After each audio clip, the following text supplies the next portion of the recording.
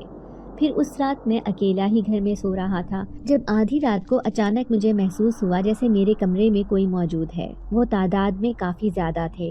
ان کے گھومتے پھرتے وجود میں اپنے کمرے میں محسوس کر رہا تھا۔ کبھی ایسے لگتا جیسے کوئی خواب دیکھ رہا ہوں۔ اچانک ہی کسی نے مجھے نیند سے جھنجھوڑ کر اٹھایا تھا۔ میں نے مندی مندی آنکھوں سے سامنے والے وجود کو دیکھا۔ اس کی ہیبت ناکی سے ڈر کر میں چارپائی سے اٹھ بیٹھا تھا۔ کون ہو تم؟ میں ڈرتے ڈرتے سامنے کھڑے خوفناک آدمی سے پوچھنے لگا جس کی سیاہ آنکھیں کالی چادر سے باہر جھانک رہی تھیں۔ کہاں ہیں وہ دونوں؟ وہ سرگوشی بھرے لہجے میں پوچھنے لگا۔ آپ کس کی بات کر رہے ہیں؟ میں گھبرا کر اس سے کہنے لگا۔ وہی جنہیں تم اپنے ساتھ لے کر گھومتے ہو، لیکن یاد رکھنا جب بھی وہ اپنے اصلی روپ میں آئیں گے ہم انہیں اپنے ساتھ لے کر چلے جائیں گے، تب تک تم ان کی حفاظت کرو۔ یہ کہہ کر وہ میرے سامنے سے غائب ہو گئے۔ میں حیران تھا کہ وہ مجھ سے کیا بات کر رہے تھے۔ میں ان کی کوئی بھی بات سمجھ نہیں پایا تھا۔ اچانک ہی پسینے سے بھیگا میرا وجود نیند سے جاگا تھا۔ میں حیران ہی تو رہ گیا کہ یہ میرا خواب تھا یا حقیقت۔ نہیں، یہ خواب نہیں ہو سکتا۔ میں نے ان کی موجودگی کمرے میں محسوس کی تھی۔ عجیب و غریب خوفناک وجود رکھنے والے وہ شخص کون تھے؟ یہی سوچ کر میں پوری رات نہ سو سکا تھا۔ صبح فجر کی اذانیں ہونا شروع ہوئی تبھی میں اٹھا اور چھت پر جا کر ایک بار ان دونوں بچوں کو دیکھنے لگا جو رضائی میں دب کے گہری نیند سو رہے تھے۔ کیا وہ آدمی ان دونوں بلی کے بچوں کی بات کر رہا تھا؟ کیونکہ اس وقت تو یہی دونوں میرے پاس موجود تھے۔ یا یہ صرف میرا وہم تھا جسے میں خواب میں بھی کسی فلم کی مانند دیکھ رہا تھا؟ لیکن ابھی تھوڑے ہی دن گزرے تھے، اچانک محلے میں چہم گوئیاں شروع ہو گئیں۔ ہر کوئی ہمارے گھر کو شک بھری نظروں سے دیکھنے لگا۔ میں تو پورا دن دکان پر ہوتا تھا، لیکن جیسے ہی شام کو گھر واپس آتا تو اماں ابا پریشان دکھائی دیتے۔ ابا کہتے کہ سارے محلے والے باتیں کر رہے ہیں کہ ہمارے گھر پر آسیب کا سایہ ہو گیا ہے، کیونکہ اس بچی کے علاوہ بھی کئی لوگوں نے چھت پر عجیب سی مخلوق دیکھی ہے جو ہر رات ہماری چھت پر موجود ہوتی ہے۔ پھر میں ان سے کہنے لگا کہ ٹھیک ہے، اگر ان سب لوگوں کو یہ لگتا ہے کہ ہمارا گھر آسیب زدہ ہے تو میں آج سے چھت پر سویا کروں گا۔ اگر میرے ساتھ کوئی ایسا واقعہ پیش آیا تو ہی ان کی بات سچ ثابت ہوگی۔ یوں اب میں چھت پر بنے ہوئے اس کاٹ کباڑ بھرے کمرے میں سونے لگا۔ ویسے بھی سردیوں کے دن تھے، ایسے میں چھت کے صحن میں سونا ممکن نہیں تھا۔ پھر اس رات میں چھت پر سویا ہوا تھا جب مجھے عجیب سا احساس ہوا۔ میں نیم غنودگی کی کیفیت میں دیکھ سکتا تھا کہ اس کمرے کا دروازہ کھول کر 4 نقاب پوش لوگ اندر آئے تھے۔ وہ میرے چاروں طرف کسی پہرے دار کی طرح کھڑے تھے۔ میں حیران رہ گیا جب ایک لمبا چوڑا نقاب پوش آدمی پورے کمرے کی تلاشی لے کر جیسے کوئی چیز تلاش کر رہا ہو۔ بالآخر وہ ایک جگہ پر رک گیا۔ اس نے کپڑا ہٹا کر ان دونوں کو دیکھا جو بڑے آرام سے وہاں پر سو رہے تھے۔ پھر سامنے کھڑے نقاب پوش لوگوں کی طرف اشارے سے بتایا کہ وہ ٹھیک ہیں اور پھر وہ وہاں سے غائب ہو گئے۔ مجھے ایسے لگا جیسے میں خواب دیکھ رہا ہوں۔ جبھی تو میں حیران پریشان سا اٹھ بیٹھا۔ کمرے میں ہولناک سناٹا چھایا ہوا تھا۔ پھر میرے اوپر آسمان گر پڑا، کیونکہ جو خواب میں نے چادر دیکھی تھی وہ چادر اس وقت اس کمرے میں ہی موجود تھی۔ اس چادر کے نیچے ہی تو وہ دونوں سو رہے تھے۔ میرا دل زور زور سے دھک دھک کرنے لگا۔ آخر ایسا کیا راز تھا اس چادر کے نیچے؟ اس چادر کے نیچے تو سوائے ان بلی کے بچوں کے اور کوئی دوسرا موجود ہی نہیں تھا۔ لیکن میرے خوابوں کا تسلسل یہ بتاتا تھا کہ ضرور کوئی ایسی ویسی بات ہے۔ 4 نقاب پوش لوگوں کو جنہیں میں اپنے خواب میں تصور کر رہا تھا، ایسا لگتا تھا کہ وہ حقیقت میں اس کمرے میں آئے تھے۔ اس پوری رات میں سو نہیں سکا تھا۔ صبح اٹھا تو میری آنکھیں لال انگارہ ہو رہی تھی۔ اماں نے مجھے دیکھا تو پریشان ہو گئی، کہنے لگی اب تو مجھے پورا یقین ہو گیا ہے کہ ضرور ہمارے گھر میں کچھ ایسی ویسی بات ہو گئی ہے۔ جب سے یہ بلی کے بچے آئے ہیں ہمارے گھر میں سکون نہیں ہے۔ تم انہیں جہاں سے لائے تھے وہیں پر چھوڑ کر آ جاؤ۔ وہ شدید ناراض دکھائی دے رہی تھی۔ میں بالکل خاموش تھا، سمجھ نہیں آ رہی تھی کہ اس بات میں حقیقت ہے یا نہیں۔ ہاں، لیکن اس بے زبان مخلوق سے مجھے بے انتہا محبت ہو گئی تھی۔ میں انہیں کسی حال میں چھوڑنے کو تیار نہیں تھا۔ میرے سر میں شدید درد رہنے لگا تھا۔ نہیں جانتا تھا کہ یہ درد اتنا بڑھ جائے گا کہ بخار کی صورت اختیار کر لے گا۔ یوں میں 4 دن تک کام کرنے نہ جا سکا۔ 5ویں دن جب کام پر گیا تو حیران رہ گیا جب مالک نے کسی دوسرے شخص کو میری جگہ پر رکھ لیا تھا۔ وہ عمر میں اور تجربے میں مجھ سے کہیں زیادہ تھا، لیکن میں بھی تو اس کا پرانا ملازم تھا۔ وہ میرے ساتھ ایسے کیسے کر سکتا تھا؟ مالک نے جان چھڑانے والے انداز میں مجھے کہا کہ اپنا حساب لو اور یہاں سے چلے جاؤ۔ میں مزید اب تمہیں کام پر نہیں رکھ سکتا، کیونکہ تمہاری غیر ذمہ داری کی وجہ سے میری دکان بند ہو جاتی۔ شاید وہ کوئی ان کا رشتہ دار تھا یا پھر جاننے والا، اسی لیے تو وہ اتنا سنگ دل ہو گیا تھا۔ میں نے اپنا معاملہ اللہ پر چھوڑ دیا تھا اور خاموشی سے حساب کے چند پیسے لیے اور واپس گھر آ گیا۔ گھر آیا تو میری آنکھوں میں آنسو تھے۔ اماں ابا دونوں دیکھ کر پریشان ہو گئے۔ میں نے کہا کہ اماں نوکری چلی گئی ہے۔ اماں کہنے لگیں کوئی بات نہیں بیٹا، اللہ ہی وسیلہ بنائے گا۔ ابا کہنے لگے میں تو شروع سے ہی کہتا تھا کہ اللہ کا نام لو اور اپنا کاروبار ہی شروع کر دو، اس کام میں بہت برکت ہے، دیکھنا تمہارے وارے نیارے ہو جائیں گے۔ لیکن میں نے کہا ابا اس کام کے لیے سرمایہ بھی تو ہونا چاہیے نا۔ پھر اماں کمرے سے باہر آئیں اور انہوں نے میرے ہاتھ میں سونے کے 2 جھمکے تھمائے تھے۔ کہنے لگی بیٹا میرے پاس فی الحال یہی پڑے ہیں، تم انہیں بیچ کر اپنی دکان کا آغاز کرو۔ میں نے چپ چاپ وہ تھام لیے تھے، جانتا تھا کہ وہ اماں کے لیے کس قدر قیمتی تھے، میں انہیں ہرگز نہیں بیچنا چاہتا تھا۔ اچانک ہی میاؤں میاؤں کرتے وہ دونوں بلی کے بچے آ کر میرے قدموں سے لپٹے تھے۔ ایسے لگتا تھا جیسے مجھ سے خوراک کے لیے دہائیاں دے رہے ہوں، لیکن آج تو میں بالکل ہی خالی ہاتھ ہو گیا تھا۔ اماں کے جھمکے بیچ کر میں نے کرائے کی ایک چھوٹی سی دکان لے لی تھی۔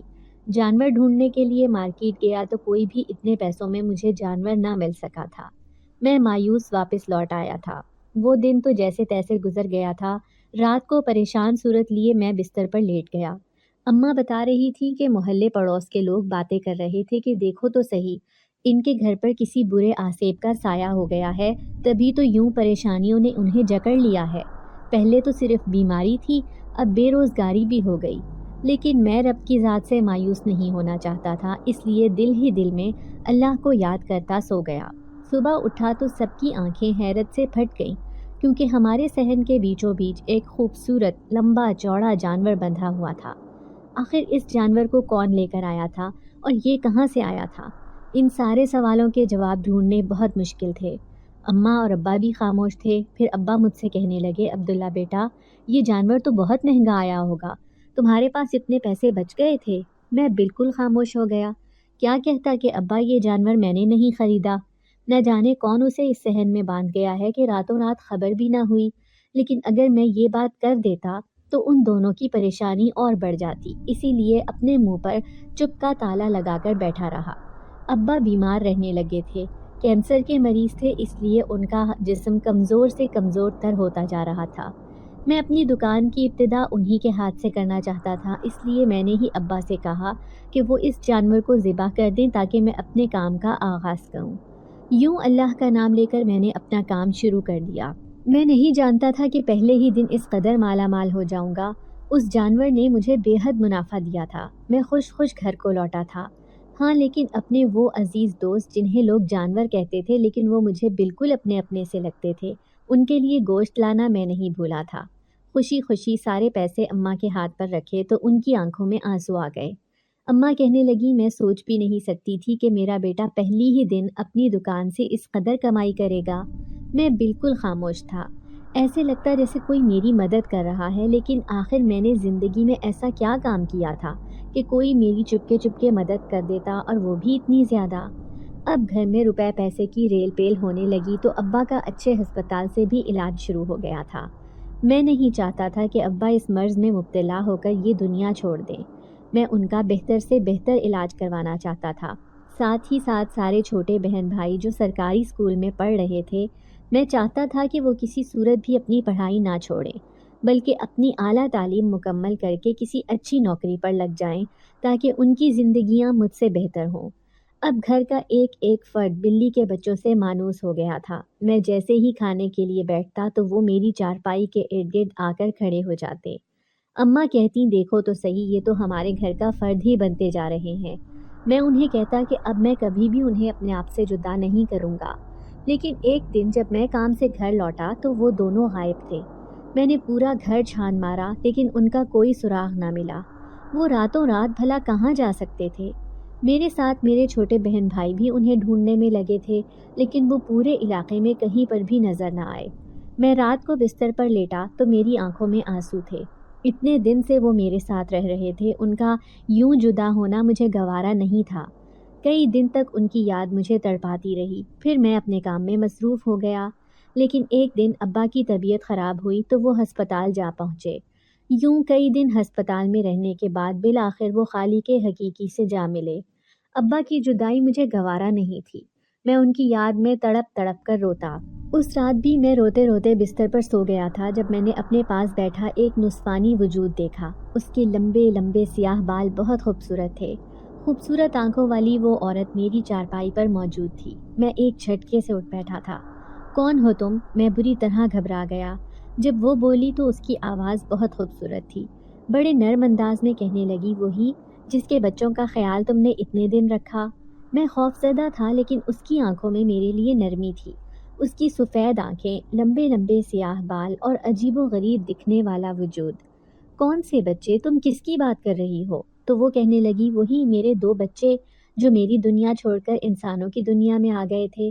جس طرح تم نے ان کا خیال رکھا، آج کے بعد میں ایسے ہی تمہارا خیال رکھوں گی۔ جب جب تم تکلیف میں ہوگے تو میں تمہاری تکلیف دور کرنے کی بھرپور کوشش کروں گی۔ آج سے تم میرے محسن ہو۔ یہ کہہ کر وہ میرے سامنے سے غائب ہو گئی۔ بہت سے سوالات جن کے جواب مجھے جاننے تھے۔ آخر وہ کس کی بات کر رہی تھی؟ وہ عورت اتنی خوبصورت تھی لیکن انسان نظر نہیں آتی تھی۔ اچانک ہی کسی نے میرے کندھے پر ہاتھ رکھا تھا۔ میں نے پلٹ کر دیکھا تو وہ اماں تھیں جو پریشانی سے مجھے دیکھتے ہوئے کہنے لگی، تم چھت پر کیسے آئے؟ میں گھبرا کر اٹھ کھڑا ہوا۔ میں تو اپنے کمرے میں ہی سو رہا تھا۔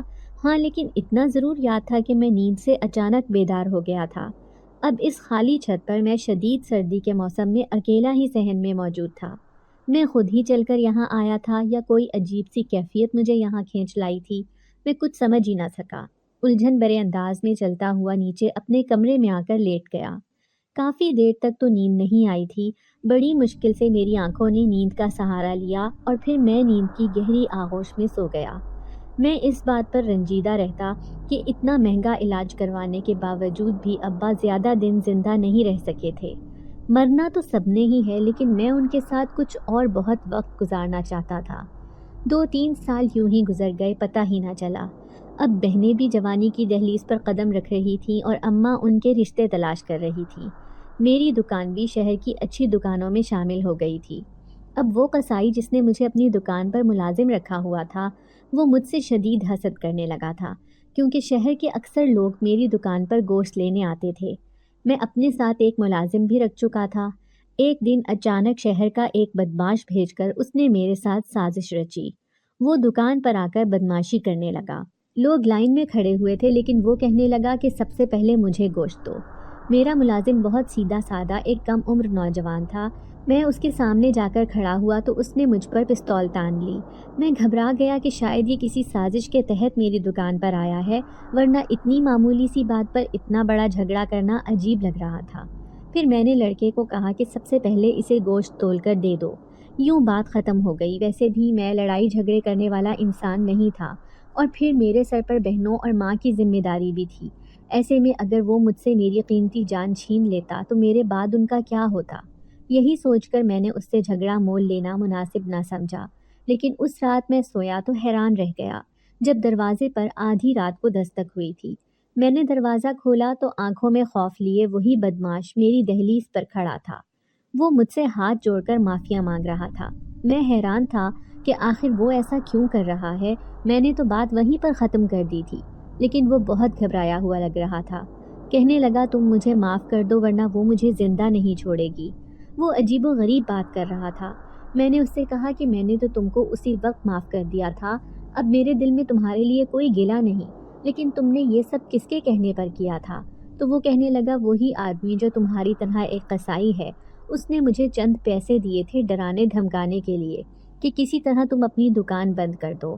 لیکن جیسے ہی میں گھر واپس لوٹا تو میرے ساتھ عجیب و غریب واقعات پیش آنے لگے۔ ایسے لگ رہا تھا جیسے میرے گھر میں کوئی اندیکھی مخلوق گھس گئی ہے۔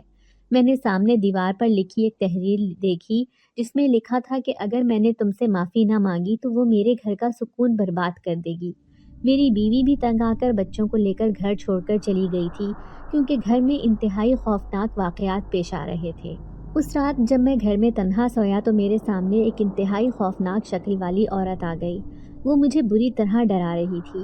میں سمجھ ہی نہ سکا کہ وہ ایسا کیوں کر رہی ہے، تو اس نے مجھ سے کہا کہ تمہاری حفاظت کی ذمہ داری اس پر ہے، اگر کسی نے بھی اس کو تکلیف پہنچانے کی کوشش کی تو میں اس کا جینا حرام کر دوں گی۔ وہ انتہائی ڈراؤنی تھی، جبھی تو میں تم سے معافی مانگنے آیا ہوں تاکہ وہ یہ سب میرے ساتھ نہ کرے اور میرے بیوی بچے بھی گھر لوٹ آئیں۔ میں نے اسے دل سے معاف کر دیا تھا، لیکن میں حیران تھا کہ آخر وہ ڈراؤنی شکل والی عورت کون تھی جو خود کو میرا محافظ کہہ رہی تھی اور اس بدماش کے سامنے آ گئی تھی۔ وہ ضرور کوئی ایسی ویسی مخلوق تھی، ورنہ کسی کو کیا پتا کہ آج میرے ساتھ کیا ہوا تھا۔ ہمیں اس عورت کا ہر صورت کھوج لگانا تھا۔ گھر میں سکون تھا، اماں دونوں چھوٹی بہنوں کے اچھی جگہ پر رشتے کر چکی تھیں۔ وہ مجھ سے اصرار کرتیں کہ اب میں بھی شادی کر لوں، لیکن میں ابھی شادی نہیں کرنا چاہتا تھا۔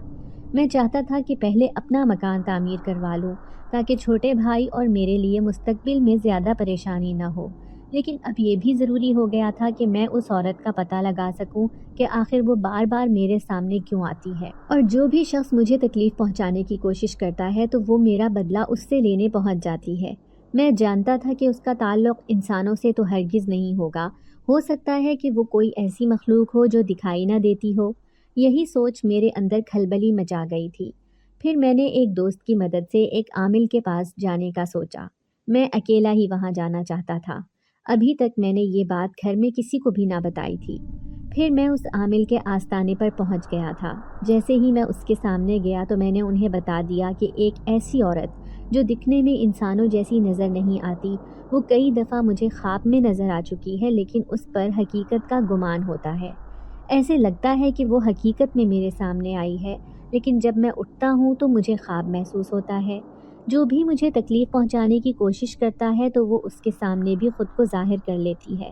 عامل مسکرا دیا، پھر کہنے لگا، ضرور تم نے جنات کے لیے کوئی نیک کام کیا ہوگا، جبھی تو وہ یوں تمہاری حفاظت کر رہے ہیں۔ اپنی پچھلی زندگی کے بارے میں سوچو، ضرور تم نے کوئی ایسا کام کیا ہوگا جو انسانوں کے لیے بظاہر معمولی لیکن جنات کے لیے بہت بڑا ہوگا۔ میں حیران تھا، سوچ سوچ کر پریشان ہو گیا۔ پھر عامل سے کہنے لگا، مجھے یاد نہیں پڑتا کہ میں نے کبھی کسی کے لیے کچھ کیا ہو، ہاں لیکن 2 معصوم جانور جو انتہائی بھوکے اور کمزور تھے، ان کی مدد ضرور میں نے کی تھی اور کئی سال تک انہیں اپنے گھر میں رکھا۔ وہ عامل مسکرایا، پھر کہنے لگا، ہو سکتا ہے کہ وہ جانور کی روح میں کوئی جنات ہوں۔ ان کی اس بات پر میں اچھل گیا تھا، بری طرح خوفزدہ نظروں سے اسے دیکھنے لگا تو وہ سر ہلاتے ہوئے کہنے لگا، میں بالکل ٹھیک کہہ رہا ہوں، ایسا ہوتا ہے، اکثر جنات جو نیک ہوتے ہیں وہ کسی بھی روح میں انسانوں کی دنیا میں آ سکتے ہیں، یا پھر کوئی شیطانی طاقت ان پر حاوی ہو جاتی ہے تو وہ اس طاقت کے تحت کسی جانور یا انسان کا روپ اختیار کر لیتے ہیں۔ تم نے جو بلی کے بچے اپنے گھر میں پالے تھے، ان کی وجہ سے کیا تمہارے گھر میں کچھ عجیب و غریب ہوا تھا؟ تو میں اسے کہنے لگا کہ ہاں عامل صاحب، لوگ باتیں کرتے تھے کہ ہمارے گھر پر آسیب کا سایہ ہو گیا ہے۔ کئی لوگوں نے گھر کی چھت پر جہاں وہ بلی کے بچے رہتے تھے وہاں پر عجیب و غریب جنات نما مخلوق دیکھی تھی، لیکن ہم نہیں جانتے تھے کہ وہ بلی کے بچے کوئی جنات ہیں یا اصل میں ہی وہ کوئی جانور ہیں۔ عامل کہنے لگا، مجھے تو اس بات پر یقین ہے کہ وہ ضرور کوئی بھوت پریت ہی ہوں گے یا پھر جنات کے روپ میں وہ کسی طرح دنیا میں آ گئے ہوں گے۔ تم نے ان کی مدد کر کے جنات کے دل میں اپنی جگہ بنا لی ہے، اسی لیے تو آج تم مالا مال ہو۔ عامل کی ساری باتیں بالکل ٹھیک تھیں۔ میں سوچ بھی نہیں سکتا تھا کہ ان کمزور اور بھوکے بچوں کی مدد کرنے کی وجہ سے میری قسمت یوں بدل جائے گی۔ اور پھر اچانک میرے ذہن میں جھماکا ہوا جب میں نے یہ سوچا کہ اس دن جب میں کوئی جانور خرید نہیں پایا تھا تو نہ جانے کس نے گھر کے صحن میں اس لمبی چوڑی جسامت والے جانور کو ہمارے گھر پہنچا دیا تھا۔ میں وہاں سے اٹھ کر آ گیا تھا، لیکن میرے کئی سوالوں کے جواب مجھے مل گئے تھے۔ اب میں صرف اس عجیب سی دکھائی دینے والی عورت کا منتظر تھا۔ میں اس سے بہت کچھ جاننا چاہتا تھا کہ آخر اس کے ان معصوم بچوں کو کس نے ان جانوروں کی شکل میں ڈھال دیا تھا۔ یوں کئی دن گزر گئے، وہ میرے سامنے نہ آئی تھی، لیکن ایک دن مجھے ابا کی یاد نے ستایا تو میں اداس سا ہو گیا۔ سر شام ہی ابا کی قبر پر جا کر بیٹھ گیا، ان کی قبر پر پانی وغیرہ ڈالا اور پھولوں کی چادر ڈال دی۔ گلاب کی پھولوں کی مہک پورے قبرستان میں پھیلی ہوئی تھی۔ مجھے یہاں پر آ کر سکون محسوس ہو رہا تھا، اس لیے میں وہیں سامنے ایک درخت کے نیچے بیٹھ گیا۔ ابھی مجھے وہاں بیٹھے تھوڑی ہی دیر گزری تھی کہ اچانک مجھے اپنے سامنے سے کوئی گزرتا ہوا محسوس ہوا۔ میں نے آنکھیں کھول کر دیکھی تو وہاں کوئی بھی نہیں تھا۔ قبرستان کا گورکن بھی دور کرسی ڈالے قبروں کی رکھوالی کر رہا تھا۔ بہت رات ہو چلی تھی لیکن میرا یہاں سے جانے کو دل ہی نہ کر رہا تھا۔ اچانک ہی جس درخت کے نیچے میں بیٹھا تھا وہاں کی شاخیں زوردار انداز میں ہلی تھیں۔ میں گھبرا کر ادھر ادھر دیکھنے لگا۔ پھر میری آنکھوں نے جو خوفناک منظر دیکھا تھا اس نے مجھے دہلا کر رکھ دیا۔ درخت کی شاخوں سے لٹکتے ہوئے 2 پاؤں مجھے صاف دکھائی دے رہے تھے۔ وہ نسوانی تھے کیونکہ پیروں میں بندھی ہوئی وہ خوبصورت پائل ان پاؤں میں موجود تھی۔ اس سے پہلے کہ میں کھڑا ہو کر یہاں سے بھاگتا، اچانک ہی کسی نے مجھے وہاں پر منجمد کر دیا۔ میں بالکل ساکت بیٹھا رہ گیا تھا۔ خوف سے میرے رونگٹے کھڑے ہو گئے تھے۔ تبھی دھیرے سے درخت سے کوئی اترا تھا۔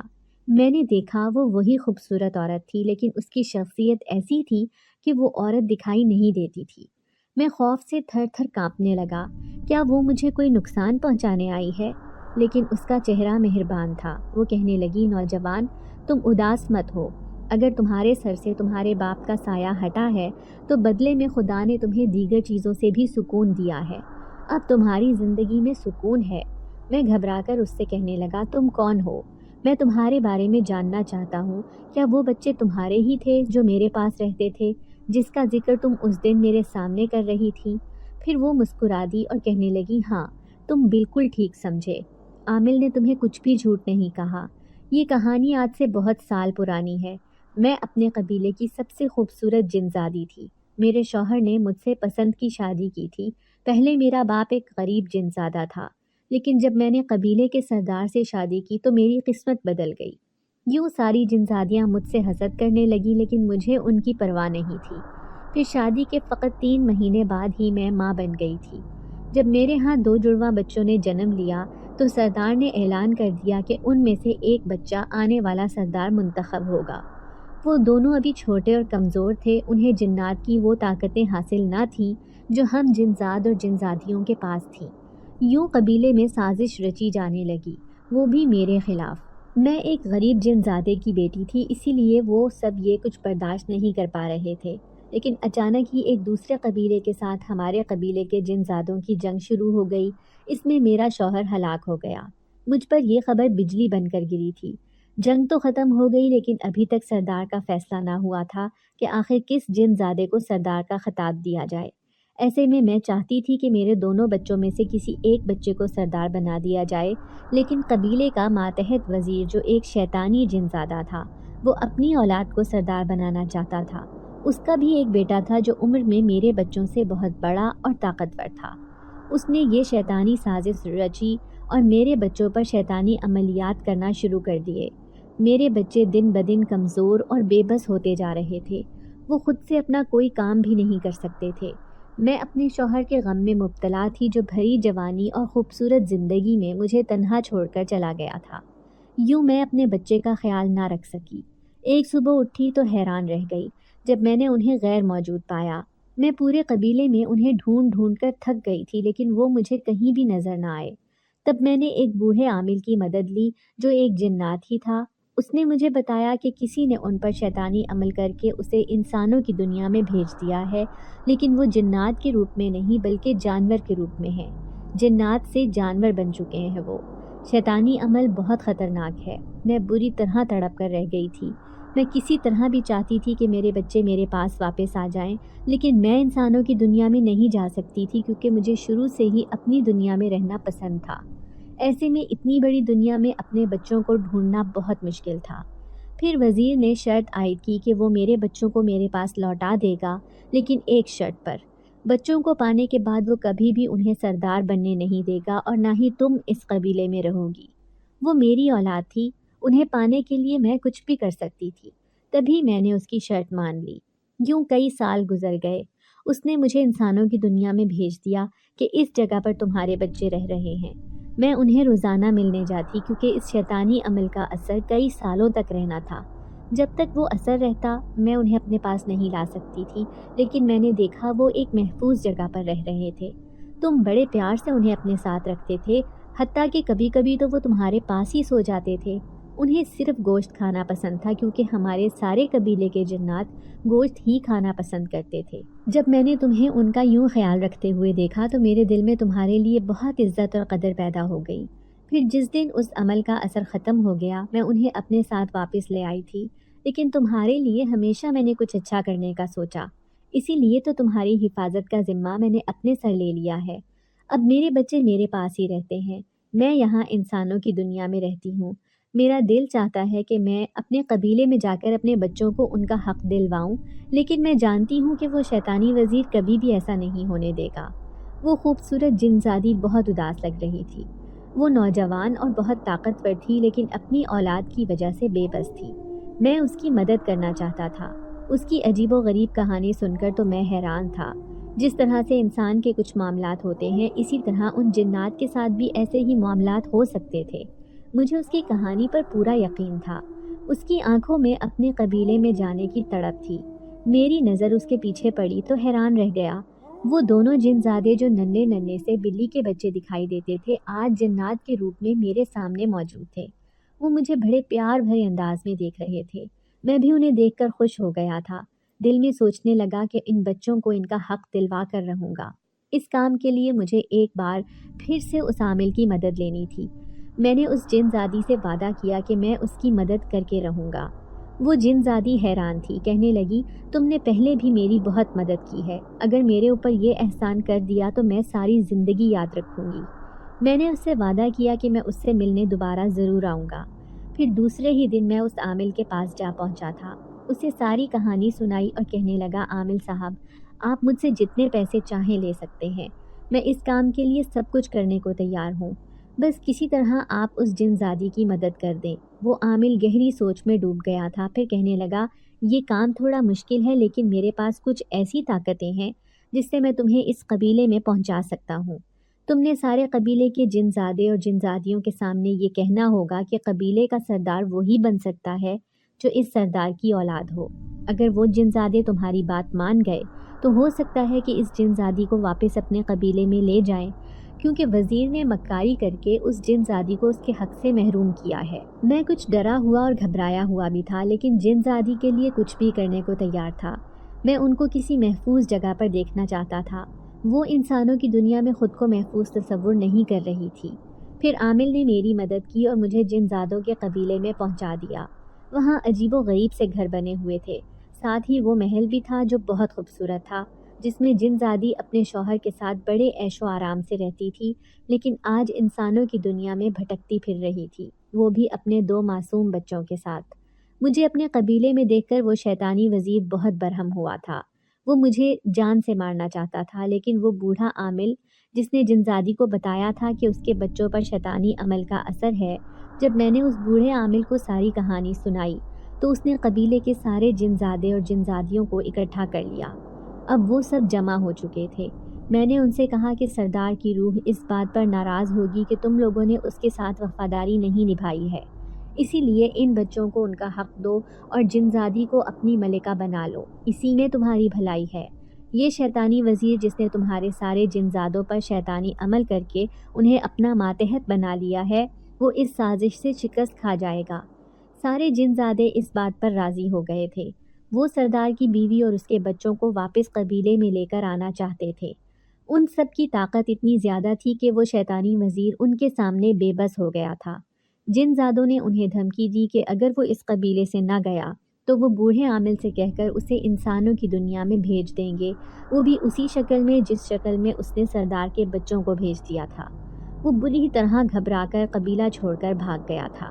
پھر میں واپس لوٹ آیا لیکن حیران رہ گیا جب اگلے ہی دن جنزادی کے ٹھکانے پر میں نے سارے جنات کو آتے ہوئے دیکھا۔